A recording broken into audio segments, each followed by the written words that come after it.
Hey everyone, I wanted to share something that happened to me a while back. It's been eating at me for a while, and I just need to get it off my chest. So, here it goes. It was a Friday night, and I was driving home from a late shift at work. I remember it was one of those hot, sticky summer nights where you just can't wait to get home, take a shower, and crash into bed. I was on this long stretch of highway, Route 26, and there wasn't much traffic, just the occasional semi-truck whizzing by. The radio was playing some classic rock, and I was kind of zoned out, just thinking about my plans for the weekend. Around midnight, I saw something that gave me a chill. There was a car on the side of the road, hazard lights blinking in the darkness. I slowed down as I approached, and I could see a figure standing next to the car, waving. Normally, I'd just drive by. You hear so many stories about people getting robbed or worse when they stop to help someone on the highway. But there was something about this guy, maybe the look of desperation on his face, that made me pull over. I rolled down my window and asked if he needed help. He was a middle-aged man, dressed in a suit that looked a bit too fancy for the middle of nowhere. He told me his car had broken down, and he didn't have a phone to call for help. This was before smartphones were a thing, so I figured it wasn't that weird. I offered to let him use my phone, but he seemed really nervous and kept glancing over his shoulder. He said something about how his wife was waiting for him and asked if I could just give him a lift to the nearest gas station. Against my better judgment, I agreed. He climbed into the passenger seat, and we started driving. He introduced himself as Jim and thanked me for stopping. At first, we just made small talk, the weather, the traffic, stuff like that. But the more we talked, the more I started to notice that something was off about him. His answers were a bit too rehearsed, like he was trying too hard to sound normal. And his eyes, they had this wild, hunted look to them. About 10 minutes into the drive, things got really weird. Jim started talking about his wife again, but his story didn't add up. He said she was waiting for him at home, but then he mentioned she was stuck at the gas station. When I asked him to clarify, he got all flustered and changed the subject. That's when I started to get this creeping feeling that I had made a big mistake. Suddenly, Jim asked me to pull over. He said he needed to use the restroom and pointed to a rest stop up ahead. I figured it was as good a place as any, so I pulled in and parked. He got out of the car and started walking toward the restroom, but something made me stay in the car. I don't know why, but I just couldn't shake the feeling that something bad was about to happen. A few minutes later, Jim came back, but he wasn't alone. There was another man with him, dressed in a similar suit, and they were both looking at me with these cold, calculating eyes. Jim opened the passenger door and got back in, and the other guy climbed into the back seat. My heart was pounding in my chest, and I had this overwhelming urge to get the hell out of there. Before I could do anything, Jim grabbed my arm. His grip was like iron, and I could see the desperation in his eyes. He leaned in close and whispered, "Drive." His voice was low and urgent, and I could feel the panic rising in my throat. I started the car and pulled out of the rest stop, my mind racing. As we drove, Jim and the other man started talking in hushed tones, like they didn't want me to hear. I caught bits and pieces of their conversation, something about a package, a deal gone wrong, and someone named Eddie. I had no idea what they were talking about, but I knew I was in way over my head. We drove for what felt like hours, the tension in the car thick enough to cut with a knife. Eventually, we reached another stretch of highway with no cars in sight. That's when Jim turned to me and said, "Pull over." His voice was calm, but there was a deadly seriousness in his eyes. I did as he asked, my hands shaking on the steering wheel. Jim and the other man got out of the car, and Jim motioned for me to follow. My mind was screaming at me to run, but my legs felt like they were made of lead. I followed him to the edge of the road, where they stopped and turned to face me. Jim looked me dead in the eye and said, "You should never have stopped." Before I could react, the other man pulled out a gun and aimed it at me. My heart felt like it was going to explode out of my chest. I raised my hands and started to beg for my life, But Jim just shook his head. "You're in the wrong place at the wrong time, friend," he said. "But don't worry, this will be quick." In that moment, everything slowed down. I could see the moonlight glinting off the barrel of the gun, hear the distant hum of the highway, and feel the cold sweat running down my back. I closed my eyes and waited for the inevitable. But the shot never came. Instead, I heard a loud crash and opened my eyes to see Jim and the other man lying on the ground, a huge black shape standing over them.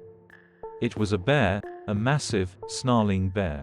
It had come out of nowhere and attacked them, saving my life in the process. I didn't wait to see what happened next. I ran back to my car, jumped in, and floored it. I drove for miles, not daring to look back, my mind reeling from what had just happened. When I finally reached a gas station, I pulled over and called the police. I don't know what happened to Jim and his friend, and I don't want to know. All I know is that I'll never stop for a stranded car on the highway again. Some things are better left alone. So, that's my story. Take it for what it's worth. But if you ever find yourself on Route 26 late at night, be careful. You never know what might be waiting for you out there. I never thought I'd be the kind of guy to share my story on Reddit. But after what happened to me last month, I feel like I have to. Maybe getting it off my chest will help me sleep at night again. Maybe it'll serve as a warning for others. I don't know. All I know is that I've never been more terrified in my life. It all started on a lonely stretch of Highway 66. I was driving back from a business trip. The kind of trip where nothing goes right, and you're just dying to get home. It was late, and I was exhausted. The highway was pretty much deserted, just a few trucks here and there. My eyelids were getting heavier with every mile, and I knew I had to pull over soon to avoid falling asleep at the wheel. Then I saw a flickering neon sign for a gas station up ahead. It was one of those old, run-down places you only see in horror movies. But at that moment, it was a godsend. I figured I'd fill up the tank, grab a cup of coffee, and maybe take a quick nap before heading back on the road. The gas station looked like it had been there forever. The paint was peeling, the windows were grimy, and the whole place just gave off a creepy vibe. But like I said, I was desperate. I pulled up to one of the pumps and got out of the car. The air was thick and humid, and there was this weird, almost metallic smell that I couldn't quite place. It made the hairs on the back of my neck stand up. I started pumping gas, and that's when I noticed a guy standing in the shadows near the entrance to the convenience store. He was tall, wearing a dirty baseball cap and a flannel shirt. I couldn't see his face clearly, but I could feel his eyes on me. It was unsettling, to say the least. I tried to shake it off, telling myself I was just being paranoid. Once the tank was full, I headed inside to pay and grab some coffee. The door creaked as I pushed it open, and a little bell above it jingled. The inside of the store was just as rundown as the outside. Shelves were half empty, and the flickering fluorescent lights made everything look washed out and sickly. There was an old man behind the counter, probably in his 70s. He had a weathered face and a cigarette dangling from his lips. He barely looked up when I walked in. I grabbed a cup of coffee and made my way to the counter. "That'll be $3, the old man muttered, his voice raspy from years of smoking. I handed him the money and glanced around the store. That's when I saw the guy from outside. He was standing at the far end of the aisle, staring at me with those cold, dark eyes. My stomach twisted in knots. There was something off about him, something that made my skin crawl. "Anything else?" the old man asked, snapping me out of my daze. "No. That's it," I replied, trying to keep my voice steady. As I turned to leave, I felt a hand on my shoulder. I nearly jumped out of my skin. It was the guy from the shadows. Up close, he looked even more menacing.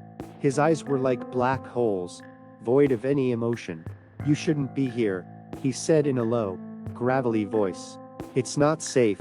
I didn't know what to say. I just nodded and hurried out of the store. My heart was pounding in my chest, and my hands were shaking. I got back in my car, and locked the doors. I wanted to get out of there as fast as possible. I started the engine and pulled back onto the highway. As I drove away, I glanced in the rear view mirror. The guy was still standing there, watching me. I shuddered and pressed down on the gas pedal, desperate to put as much distance between us as I could.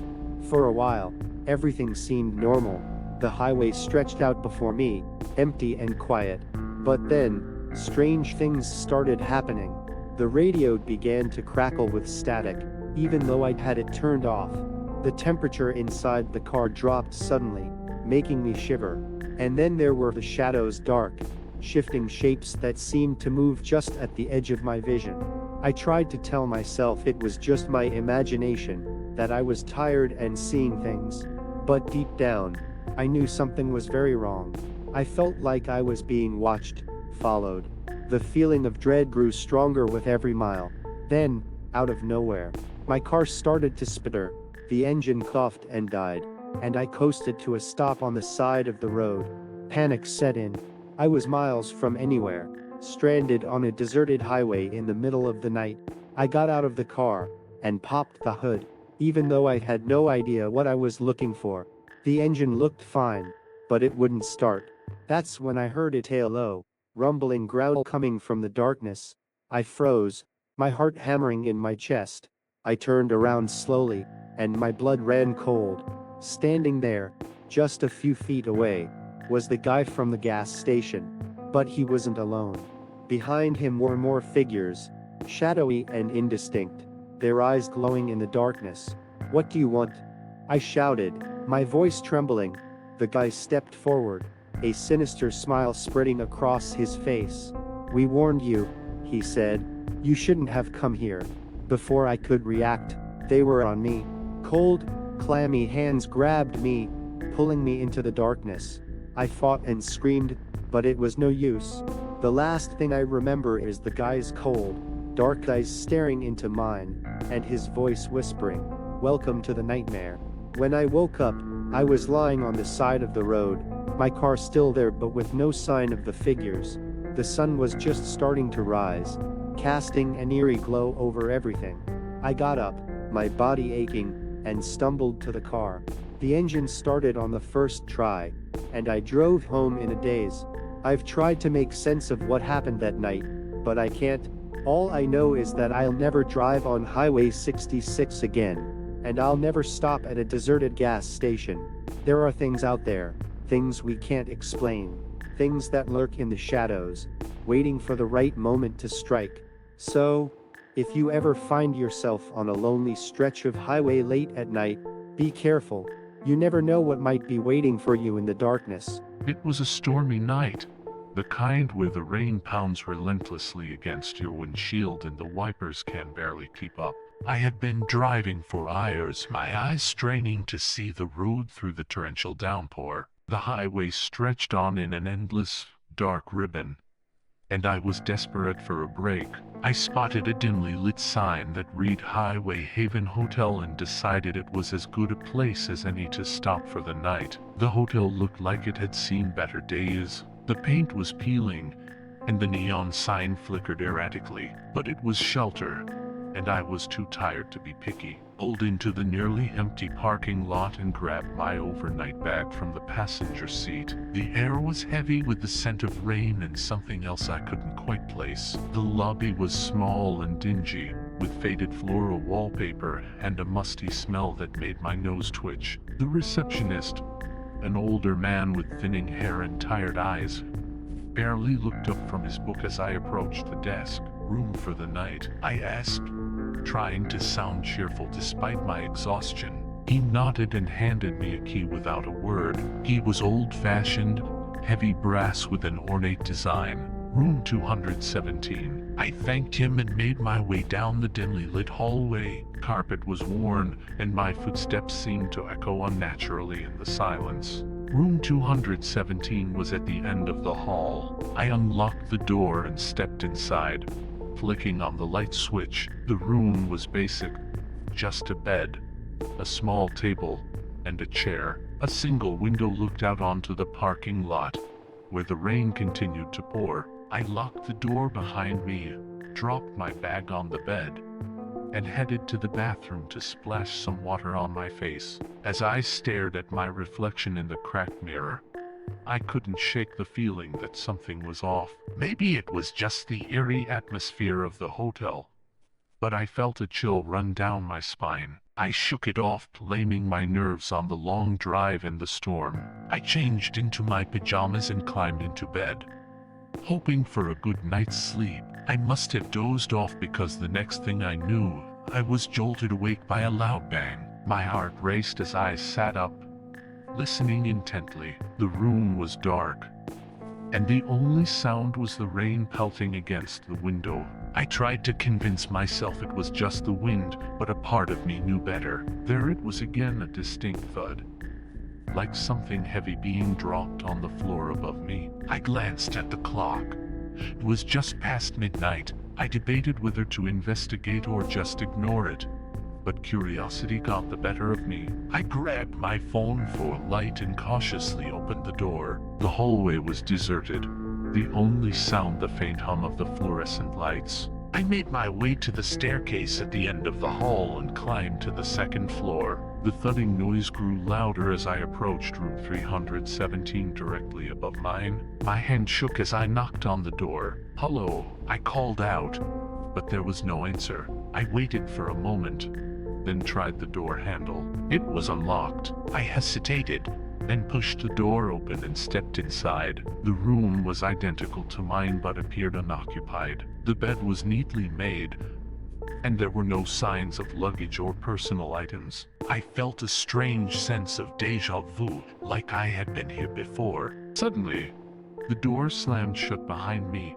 and I spun around, my heart pounding in my chest. Tried the handle, but it wouldn't budge. Panic set in as I realized I was trapped. I banged on the door, shouting for help, but my voice seemed to be swallowed by the silence. Just as I was about to give up, the lights flickered and went out, plunging the room into darkness. My phone's battery was nearly dead, and the dim light barely cut through the gloom. I fumbled my way to the bed, hoping to find anything that could help me get out. Then I heard a low, guttural growl that made my blood run cold. It was coming from the closet. I froze, my breath caught in my throat. The growling grew louder, more menacing, and I could see the closet door slowly creaking open. A shadowy figure emerged, its eyes glowing an unnatural red. It moved towards me with a slow, deliberate gait, and I was paralyzed with fear. My mind raced,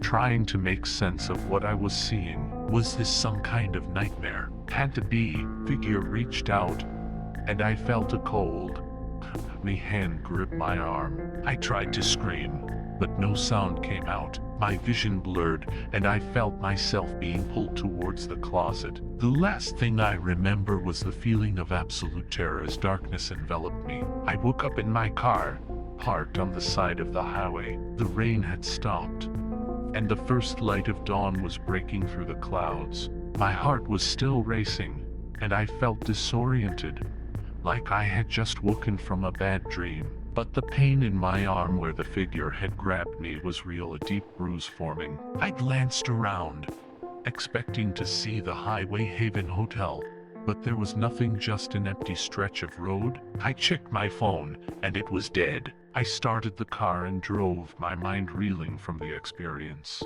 Had it all been a hallucination, or had I really encountered something supernatural? I never found out. Tried to find the hotel again, but it was like it had never existed. I researched online, hoping to find some answers, but came up empty. All I had was the bruise on my arm and the lingering sense of dread that followed me for days. To this day, I can't explain what happened that night. I avoid driving on that highway whenever I can, and I always make sure to stay at well-known, reputable hotels. But sometimes, in the dead of night, I still hear that low growl and see those glowing red eyes in my nightmares. And I wonder if one day, I'll wake up back in that room, with no way out.